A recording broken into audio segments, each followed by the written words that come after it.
Shalom, pemirsa Live Channel yang dikasihi Tuhan Yesus Kristus. Senang sekali kita kembali bersama-sama di dalam program Voice of Life. Saat ini saya ada di bilangan Kebon Jeruk, Jakarta Barat, yaitu di Kopi Lalu. Tempat yang nyaman, enak, ya. Kalau pemirsa ada waktu, kesempatan, boleh ya datang ke tempat ini untuk kopi ya, untuk mengopi. Baik. Sebelum kita membahas lebih lanjut pelajaran renungan firman pada hari ini, saya mengajak kita untuk berdoa. Mari kita berdoa. Bapa di surga, kami kembali bersyukur hari ini diberi kesempatan untuk belajar firman Tuhan. Kami percaya Roh Kudus akan menolong kami untuk mengerti dan mampu melakukan firman Tuhan. Kami bersyukur, kami berterima kasih di dalam nama Tuhan Yesus. Amin. Pemirsa Live Channel yang dikasihi Tuhan Yesus Kristus, di dalam dunia penerbangan ada satu istilah yang disebut point of no return, atau secara sederhana dalam bahasa Indonesia berarti titik di mana tidak dapat kembali lagi. Kalau kita baca berita baru-baru ini, penerbangan Singapore Airlines merintis atau melakukan penerbangan jarak jauh yang terjauh, yaitu dari Singapura sampai ke New York. Sebenarnya penerbangan ini dulu pernah ada, kemudian berhenti, dan sekarang diadakan lagi. Dengan lama penerbangan non-stop lebih kurang 19 jam atau 18 jam lebih. Yang disebut dengan point of no return adalah satu titik di mana penerbangan tersebut tidak dapat kembali lagi ke tempat asalnya. Katakanlah misalnya untuk pesawat dapat terbang selama 22 jam tanpa berhenti, kemudian dengan jarak dari Singapura ke New York sejauh lebih kurang 19 jam penerbangan, maka ketika pesawat tersebut sudah terbang sejauh 12 jam dari Singapura, pesawat tersebut tidak dapat kembali lagi ke Singapura. Sebab untuk kembali ke Singapura dibutuhkan 12 jam lagi, sedangkan bahan bakar di pesawat tersebut hanya mampu untuk 22 jam. Dengan demikian dia tidak bisa kembali lagi. Nah, titik di mana pesawat tersebut tidak bisa kembali lagi, katakanlah setelah 12 jam penerbangan, disebut point of no return. Pemirsa Live Channel yang dikasihi Tuhan Yesus Kristus, di dalam hidup kekristenan juga berlaku atau ada yang disebut titik tidak dapat kembali lagi. Apa itu titik tidak dapat kembali lagi? Seseorang tidak bisa kembali lagi. Mari kita membaca Alkitab di dalam Yohanes pasal 1 ayat 11 dan 12. Saya akan membacakan bagi pemirsa yang dikasihi oleh Tuhan Yesus Kristus. Yohanes pasal pertama ayat 11 sampai 12, Alkitab berkata demikian. Ia, dalam hal ini Yesus, datang kepada milik kepunyaannya, tetapi orang-orang kepunyaannya itu tidak menerimanya. Tetapi semua orang yang menerimanya diberinya kuasa supaya menjadi anak-anak Allah, yaitu mereka yang percaya dalam namanya. Ada satu buah ayat lagi yang ingin saya baca sebelum kita membahas lebih lanjut agar kita tidak terpotong, yaitu di dalam 1 Yohanes pasal yang ketiga ayat yang ke-9. Alkitab berkata bahwa setiap orang yang lahir dari Allah tidak berbuat dosa lagi, sebab benih ilahi tetap ada di dalam dia, dan ia tidak dapat berbuat dosa, karena ia lahir dari Allah. Kata-kata yang mengatakan tidak dapat berbuat dosa adalah sebuah point of no return, titik di mana tidak bisa lagi hidup dalam dosa. Seorang yang sungguh-sungguh percaya kepada Kristus, kemudian menjadi anak Allah, dia satu ketika ada di titik tidak dapat berbuat dosa. Alkitab berkata demikian, dan Alkitab tidak pernah menipu, tidak pernah salah. Dia mengatakan apa yang memang sebenarnya demikian adanya. Jadi kita harus mengerti bahwa anak Allah bukanlah sebuah kata yang tidak berarti atau dipahami secara keliru oleh kebanyakan atau sebagian orang. Anak Allah memiliki pengertian yang hebat yang akan kita pelajari pada hari ini. Kata dilahirkan oleh Allah tentu saja memiliki makna setelah seseorang dilahirkan oleh Allah, orang tersebut menjadi anak Allah. Sama seperti seorang yang dilahirkan oleh seorang ibu, maka otomatis setelah dilahirkan menjadi anak dari ibu tadi. Demikian juga orang yang dilahirkan oleh Allah, dia menjadi anak Allah. Itu konsekuensi logis.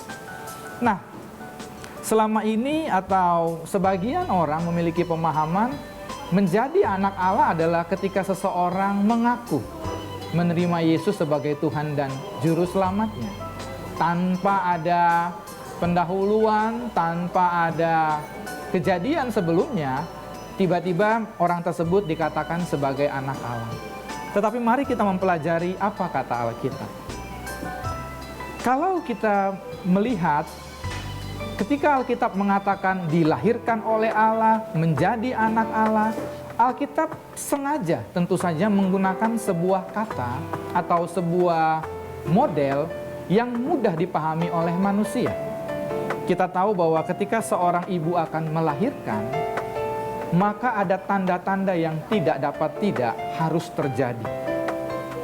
Ketika seorang ibu akan melahirkan, setelah tubuhnya, bagian perut bertambah besar, usia kehamilan bertambah, maka kemudian ketika mendekati melahirkan, ada tanda-tanda yang pasti terjadi. Ada ditunjukkan dengan pecahnya air ketuban, ditunjukkan dengan terbukanya tempat untuk anak lahir, dan ada kesakitan yang dirasakan oleh ibu tadi yang tidak bisa tidak terjadi. Demikian jugalah ketika seorang akan lahir menjadi anak Allah, tidak mungkin tidak ada tanda yang menyertainya. Ada proses yang sudah dikerjakan oleh Allah, yang kemudian di satu titik lahirlah seorang yang disebut anak Allah. Apa tandanya? Alkitab berkata bahwa ketika seseorang dilahirkan oleh Allah menjadi anak Allah, satu-satunya tanda adalah dia berhenti berbuat dosa. Alkitab berkata demikian. Di dalam gramatika bahasa Yunani, kata tidak berbuat dosa lagi adalah dalam bentuk present. Artinya tidak terus-menerus berbuat dosa. Atau bisa digambarkan makin berkurang sampai di satu titik orang tersebut benar-benar berhenti berbuat dosa. Mungkin sebagian dari kita berpikir, apakah bisa orang berhenti berbuat dosa? Tentu saja bisa, sebab Alkitab memang berkata demikian. Hanya karena kita belum berhenti berbuat dosa, tidak adil jika kita mengatakan tidak bisa orang berhenti berbuat dosa. Sebab kita berarti menggunakan diri kita sebagai patokannya. Tidak boleh, kita harus menggunakan firman Allah sebagai patokannya. Saya akan jelaskan lebih lanjut. Ketika seseorang belajar naik sepeda, saya beri sebuah ilustrasi, atau belajar naik motor, pertama kali kita belajar, biasanya kita jatuh. Kita naik 10 kali mungkin kita jatuh. Sebab kita belum bisa menyeimbangkan. Tentu yang saya maksud sepeda roda 2, ya, bukan sepeda roda 4. Kalau roda 4 masih jatuh, berarti kita ada masalah kan begitu ya. Tetapi kalau roda 2, karena kita belum bisa seimbang, awalnya kita jatuh. Tapi perhatikan, lambat laun kita belajar, mungkin seminggu, 2 minggu, sebulan, satu ketika kita menemukan diri kita bukan hanya berkurang jatuhnya, tetapi tidak bisa jatuh lagi. Tidak ada orang yang sehat secara mental setelah 20 tahun bisa naik motor atau sepeda, kemudian masih mengatakan tiap hari dia jatuh. Tidak mungkin, kecuali dia sengaja mau jatuh. Demikian juga dengan hidup kekristenan. Ketika seseorang mau menerima Yesus Kristus sebagai Tuhan dan Juru Selamat, mau diselamatkan oleh Allah, maka Allah memberikan kepada dia yang disebut kuasa, kemampuan, serta hak. Di dalam Yohanes 1 ayat 12 yang tadi kita baca, Alkitab berkata bahwa tetapi semua orang yang menerimanya diberi kuasa. Kata kuasa berasal dari kata Yunani exousia. Ada dua arti exousia yang akan saya bagikan pada kesempatan ini. Yang pertama, exousia berarti hak. Bahkan dalam sebuah terjemahan disebut privilege, keistimewaan. Saya masih ingat dahulu ada sebuah penerbangan nasional yang memberikan sebuah kartu yang disebut kartu privilege bagi penumpang yang setia. Dan mereka bisa menggunakan pesawat tadi kapan saja, mereka akan diutamakan memperoleh tiket asal mereka memiliki kartu tadi. Jadi kartu tadi semacam keistimewaan, maka disebut privilege. Tetapi kata privilege yang kedua juga berarti ability atau kemampuan.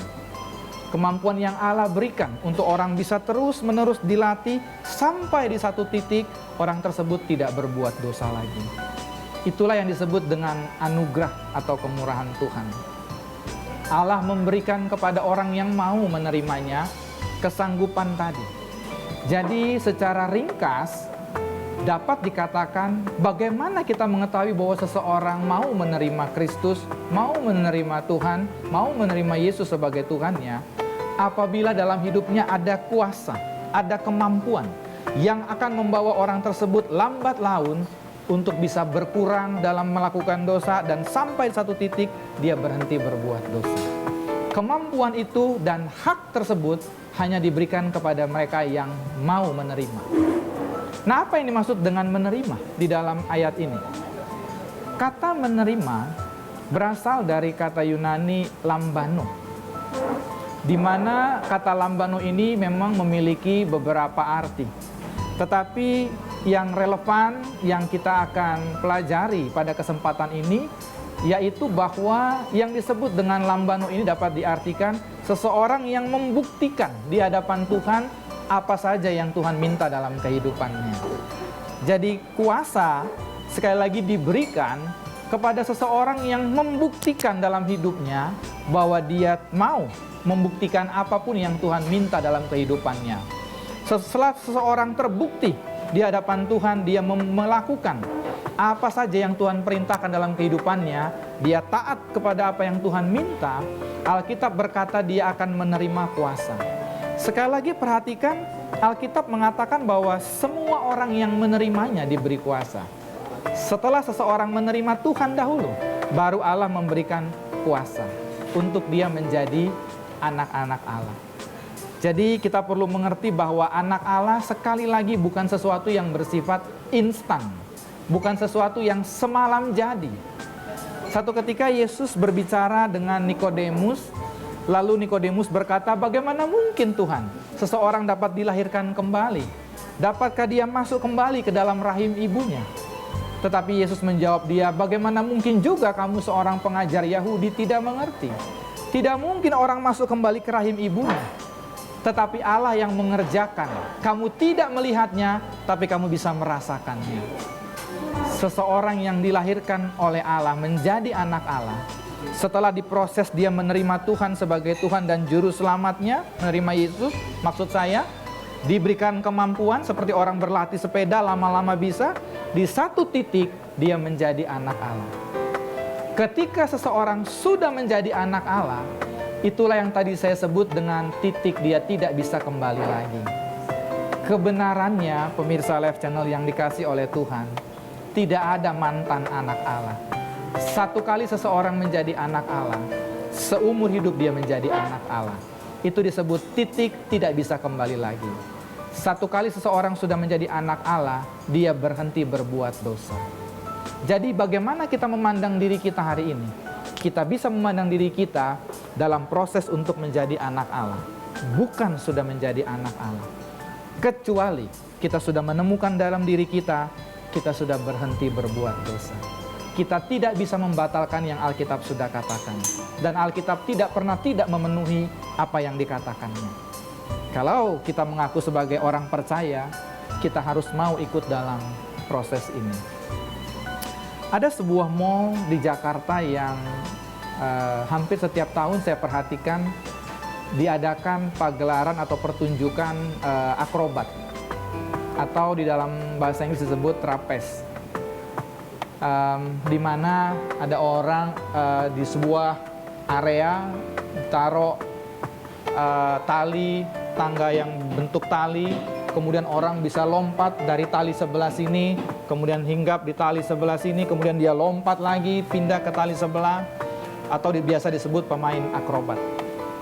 Kalau kita perhatikan, di bawahnya selalu ada jaring yang disebut jaring pengaman, di mana jika satu kali atau kalau pemain akrobat tadi jatuh, ketika dia mencoba untuk lompat atau menangkap tali, maka dia tidak langsung jatuh ke bawah, tetapi ditampung oleh tali tadi.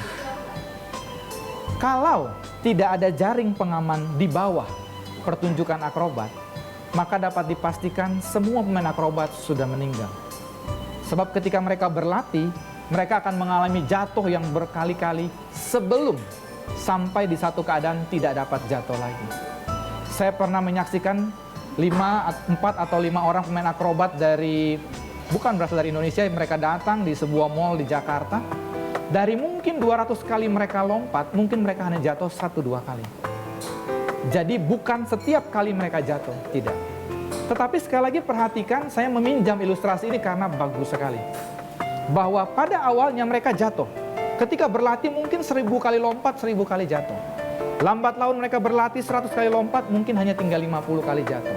Lambat laun tinggal 20 kali. 1 kali mereka tidak bisa jatuh sama sekali lagi.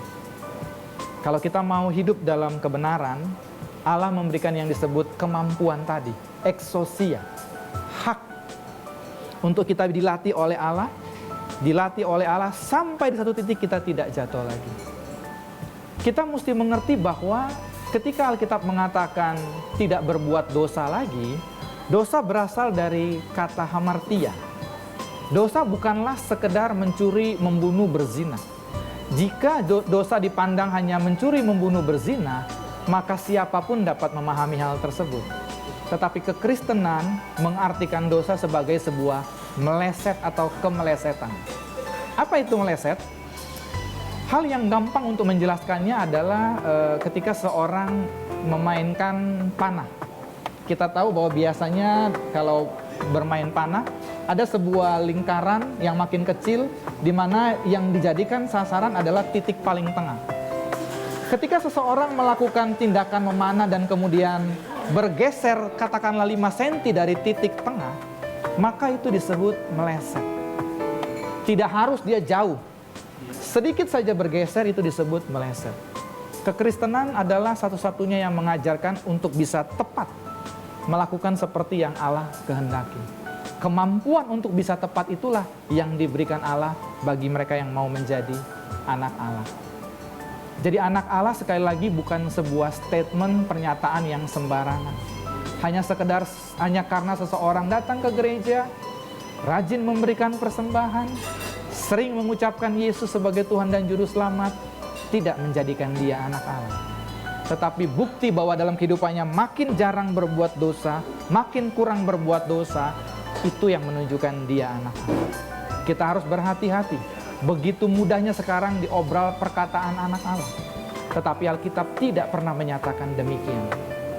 Di dalam sebuah ayat Yesus mengatakan bahwa jika ada satu orang bertobat, lahir baru menjadi anak Allah, maka malaikat di surga bersorak-sorai.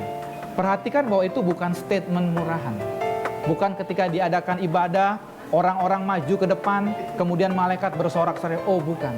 Tetapi ketika ditemukan seorang yang berubah secara hebat hidupnya. Dari yang tadinya hidup dalam dosa, berbalik hidup mengasihi Tuhan dan sesama, melakukan kebenaran.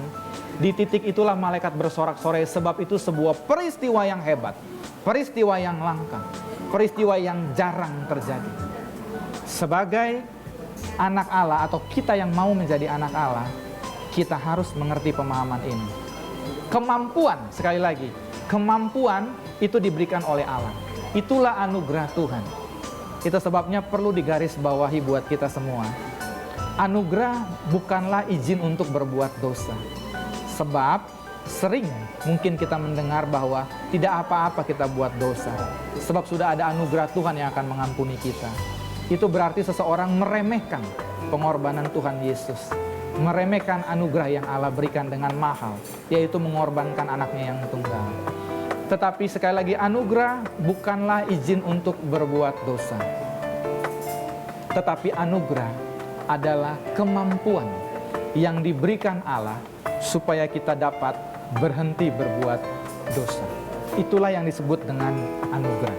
Harus hati-hati kita memperhatikan hal ini.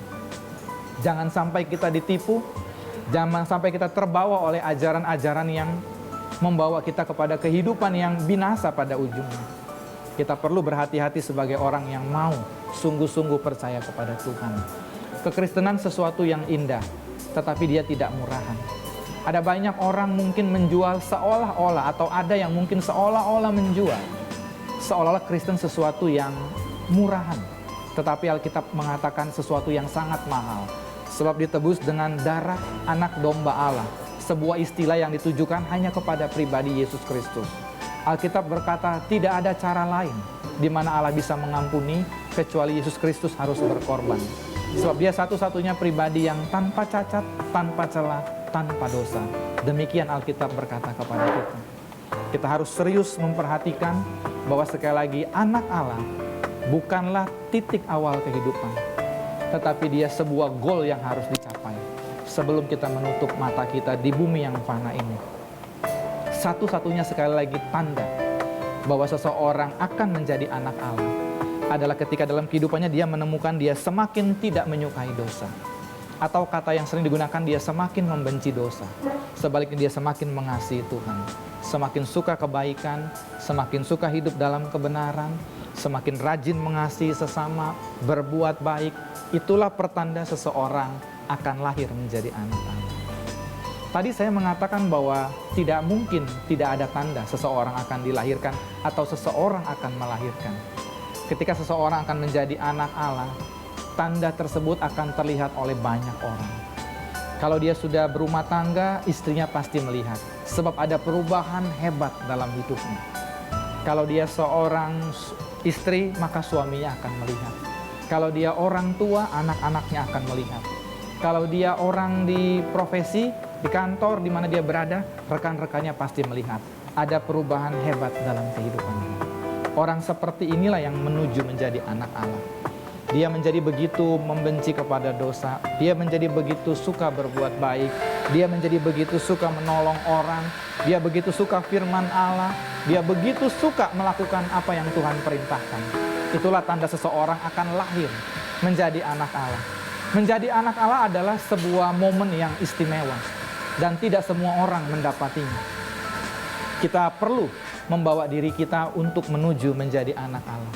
Agar sekali lagi supaya keselamatan yang kita sebut, yang kita ucapkan, bukan sebuah, sekali lagi sering saya menggunakan kata ini, pepesan kosong.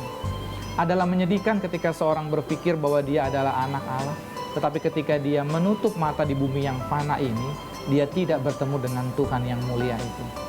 Kita harus menjaga hidup kita, mengingatkan diri kita tiap hari, supaya kita berubah. Supaya kita terus menunjukkan jati diri, menunjukkan tanda-tanda lebih tepatnya untuk menuju dilahirkan oleh Allah. Memang tidak dapat dilihat dengan kasat mata, tetapi bisa dirasa. Orang-orang sekitar kita melihat ada perubahan yang terus terjadi dalam kehidupan kita. Kita diberikan umur oleh Allah 70-80 tahun di muka bumi, hanya satu tujuannya, supaya kita berubah menjadi anak Allah. Supaya kita berhenti berbuat dosa, lambat laun terus mengasihi Allah, suka melakukan kebenaran, sampai ada di satu titik kita betul-betul dilahirkan oleh Allah. Saya percaya dan saya berdoa, apa yang saya sampaikan barusan dapat dimengerti oleh kita, menjadi berkat, membawa kita hidup betul-betul satu titik kita dilahirkan menjadi anak Allah. Saya percaya program ini juga akan memberkati kita semua.